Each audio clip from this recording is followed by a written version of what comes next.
This artist's style has been described as Amy Winehouse sensibility meets Louis Armstrong vocals. And when you listen to the song I Can't Get You Out of My Mind, you'll know exactly what I'm talking about. I'm joined on the SWOMP podcast by British multi-instrumentalist, producer, and singer-songwriter Luke Marzec. Luke, how's it going? Yeah, hi Aaron. I'm really good, thank you. Thanks for having me on. It's a pleasure to have you. So you're located in England and we're in Canada, but we've been across the pond a couple times, and we have friends that live in Amersham, and I have a ton of family that live in the Fleetwood and Blackpool areas. But you're a little bit closer to Amersham, I guess, right? Yes, well, I actually grew up down the road from Amersham. Well, I went to school in High Wycombe, and I lived in a little town on the Thames called Bourne End. So Amersham was quite close. Yeah, I know the area. It's really beautiful around there. I'm gonna be excited to talk to my friends Dom and Helen and tell them that I was speaking with you and that we got to talk about Amersham a little bit in the interview. They'll be excited to hear about that. Yes. But currently I'm in Devon. Have you heard of Devon? I haven't, but that's in Wales, right? No, it's close though. It's in the west of England. It's in the southwest. Okay. On the bottom left peninsula of England, and it's very wild, I guess, all things considered. It's really beautiful here. You've got moorlands, you've got lots of ancient oak forests, you've got the sea nearby. It's really rugged, beautiful landscape here, and it's very old.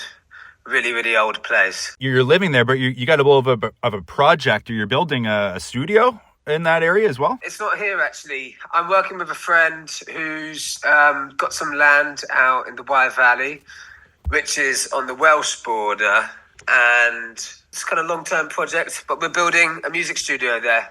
An artist retreat, which is really great. I get to go there, work hard, do some building for a couple of weeks, and then I come back here. But it's with my best friend. We co-wrote some of the songs on this album, and we're building an artist retreat, music retreat out there. So yeah, that's really a beautiful place to be. I'm in between two beautiful locations, Devon and the Wye Valley. So they're both really inspiring places to be. Oh, that's amazing. I know it's beautiful countryside. This studio that you're building, it's not just for yourself, I guess, right? Was it, the intention to have it available to other artists and other musicians to work in? Yeah, that's the idea. That's exactly it.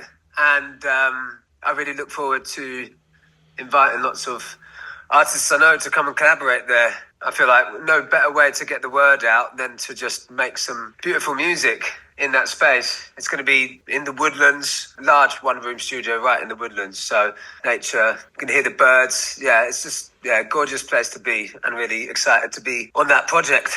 Yeah, that's exciting. Yeah. Anytime you can connect with nature, you can reach some different levels, I guess, with your music, right? Yeah. Right now I'm in Devon. I was just on the coast yesterday, canoeing in the sea, and it was pretty choppy, and there was 3 of us in this quite a big canoe. I guess you do a lot of canoeing in Canada.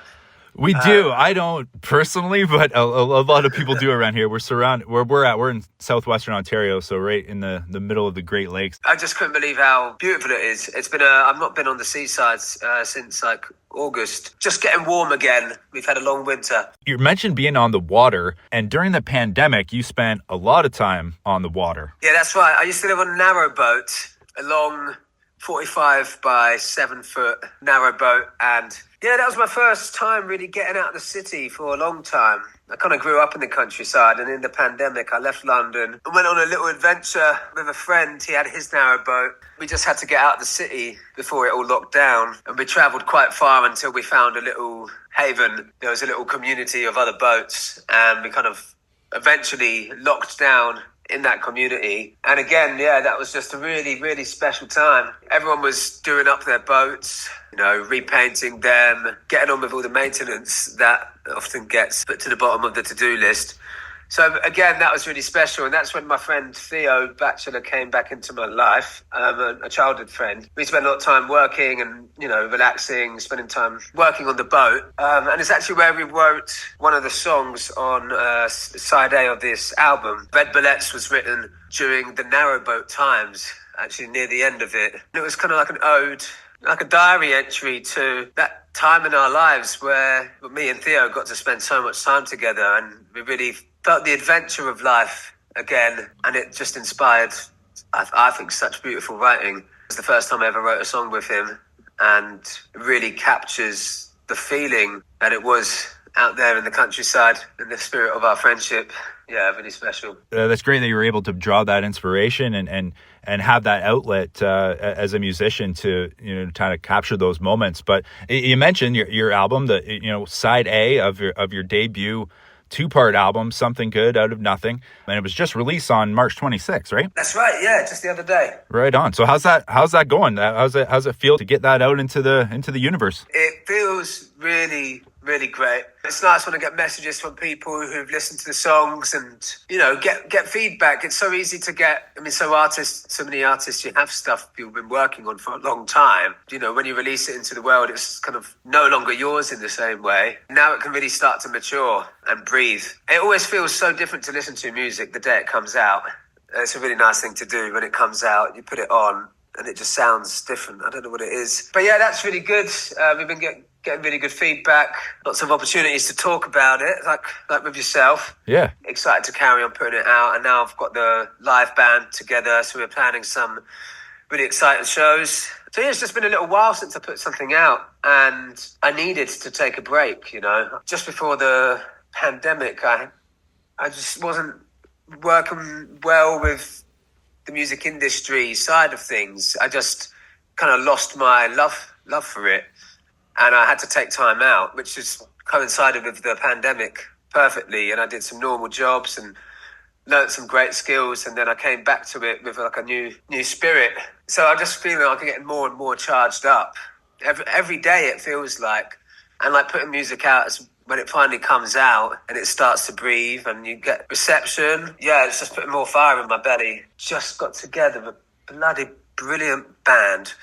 And I'm very lucky to have two very experienced, a bassist and a drummer who are my neighbours basically. And they're pros and absolute legends. Such chilling guys. And they're a bit older than me.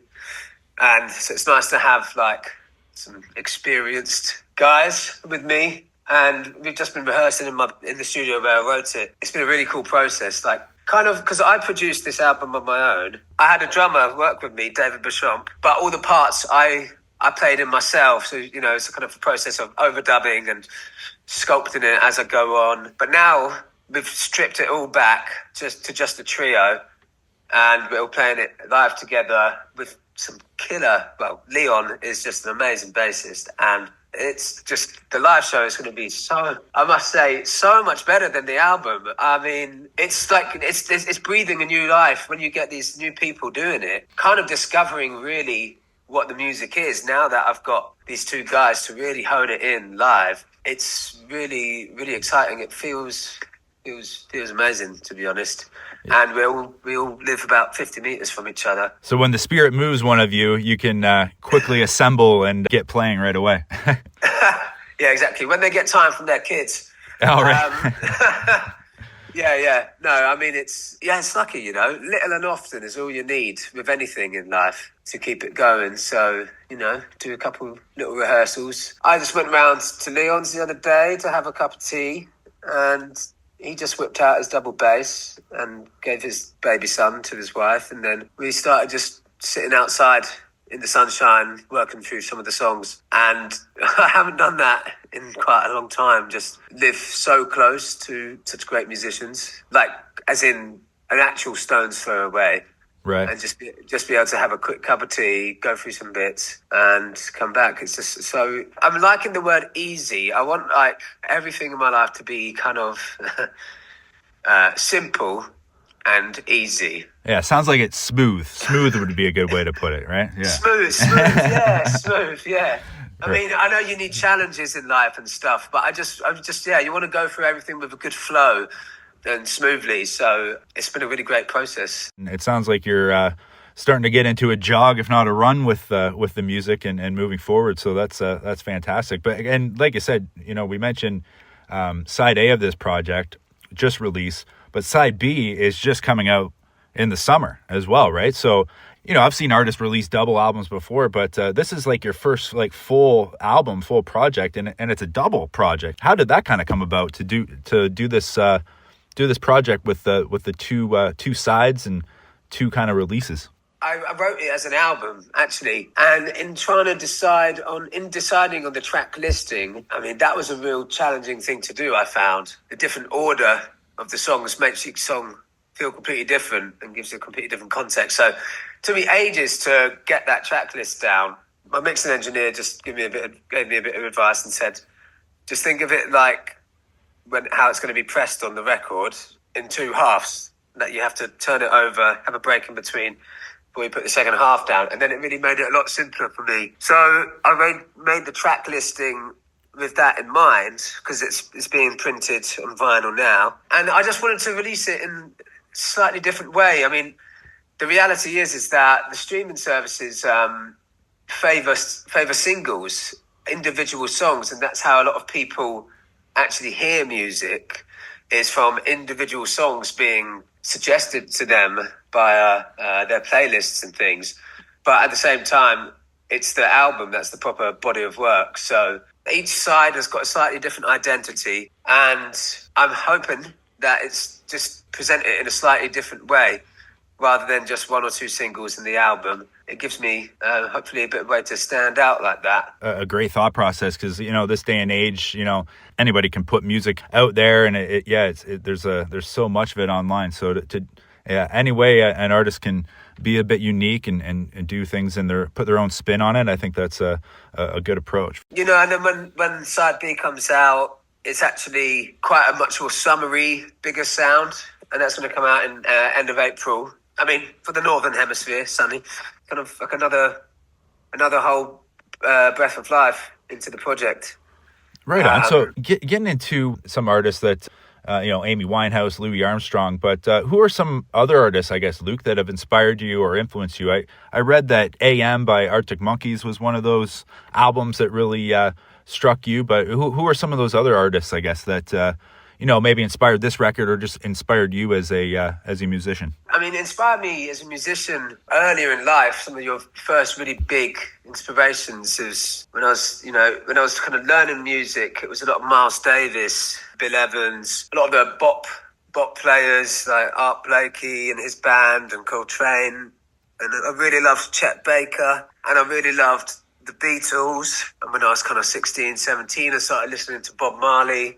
And I used to play in some big bands. So that was like, we used to play a lot of Count Basie. And I used to like the New Orleans style brass bands. I grew up on a big jazz tradition, really. When I was kind of in my young adulthood, there was the first wave of dubstep in the country. And we had came from England, London. So you had guys like Marla and Digital Mystics, and then Mount Kimby, and out of that came James Blake. And that was like a really awesome time when I was first going to clubs for the first time. And it's a super bassy, very, very minimal kind of music. When I first started producing, it felt like just a synergy of that very minimal production, bass heavy, with the jazz that I'd grew up from before, and a love for big soulful vocals. And then other projects, I kind of really got into soundscaping and much more atmospheric electronic production. And now I've kind of leaned back more into, I guess, more of my roots, which has been instrumental, kind of soulful music.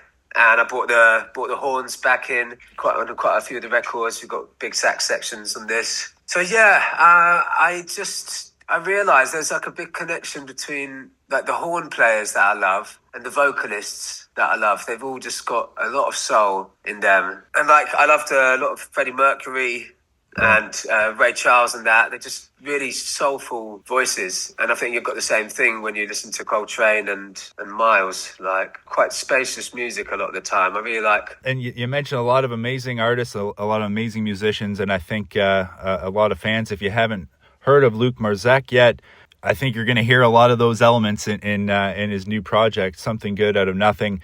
Side A has been released to the masses already, and Side B is set to be released later this summer. So we're looking forward to that. Looking forward to seeing you out on the road as well with your band. Luke, we appreciate you taking the time with us today. Thank you very much. Thank you very much, Aaron. Yeah, cheers.